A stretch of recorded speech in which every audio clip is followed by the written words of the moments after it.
Zoom meeting na lang, late pa. Alauna usapan, aalis ng bahay 2:00. Pamilyar ba? Welcome sa topic na makaka-relate ang karamihan, Filipino time. Bakit nga ba may mga Pilipinong laging late at ano ang epekto nito sa iba? Tara, pag-usapan natin. Ginagawa niyo rin ba to? Sabihin mo 8 o'clock para saktong 9, nandito na sila. Or on the way na po, pero nasa kama ka pa. Sabi, time is just an illusion. Nakakatuwang isipin, pero hindi healthy habit yung ganun. Kapag lagi kang late, ito yung mga pwedeng mangyari. Halimbawa, sa trabaho, number one dyan yung credibility mo. Tingin sa'yo, hindi ka maaasahan. Kasi lagi kang late eh.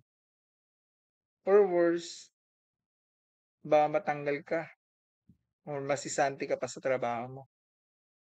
Minsan nga, Zoom meeting na lang, late pa. May kilala ka ba? Ah, sa school. Pag sa school, lagi kang late, hindi mo maiiwasan na makamiss ng mga lessons. Tapos, reklamo kapag bagsak, di ba? Halimbawa, may mga event, kasama ka sa magpe-perform. Dahil late ka, yung mga effort ng organizer ng event, naapektuhan. At ito pa, relasyon. Halimbawa, may dinner kayo ng girlfriend or boyfriend mo or family mo, mga kaibigan mo. Tapos, paghihintayin mo sila lagi. Gutom na sila, wala ka pa. Nakakainis yun. Baka next time di ka nasiputin. Ito tatandaan natin. Being on time is a sign of respect. Meaning, kapag late ka, you don't respect other people's time.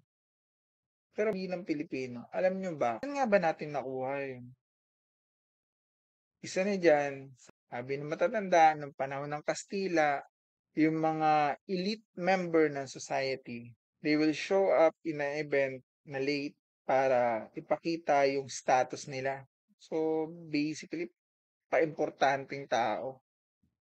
So, yung ganong ugali na mana daw ng mga Pilipino sa mga Espanyol, yung Filipino time.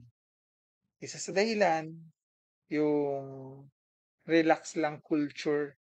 Sige lang, okay lang yan. Chill lang, don't care.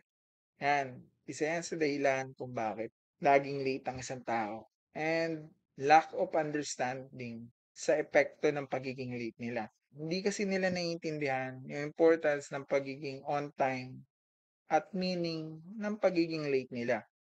Sa pagtanda natin, dapat we learn na rumispeto ng oras ng ibang tao. Ngayon, ikaw alam mo na yon, anong dapat mong gawin? Or kapag ikaw magse-set ka ng appointment, alam mo namang laging late yung tao, adjust mo na yung time mo. Mag-set ka ng earlier call time. At ikaw naman laging late, be realistic sa sarili mo. Huwag mong isipin na kaya mong kumain, maligo, magbihis, at magbiyahe within 15 minutes. Diba? Again, learn to respect others people's time. And lead by example. Huwag kang papadala dun sa mga kasama mong laging late. Papalit na rin ako. Hindi, huwag ganun. Kasi kapag lagi kang on time, people around you will notice. Minsan kapag substantial na yung pagiging late, 1 hour, more or less, wala man lang pasabi na bakit siya late. Pwede ko reschedule or iwan, ginagawa ko. Pero kung hindi naman talaga laging late yung tao, reasonable naman yung pagiging late, okay lang. Sige. So, yun nga, let's learn to respect other people's time. Ano? Ikaw, guilty ka ba? May kilala ka ba na laging late? Comment nyo yung experience nyo, tsaka opinion nyo below. Please like, subscribe, share nyo naman yung video ko.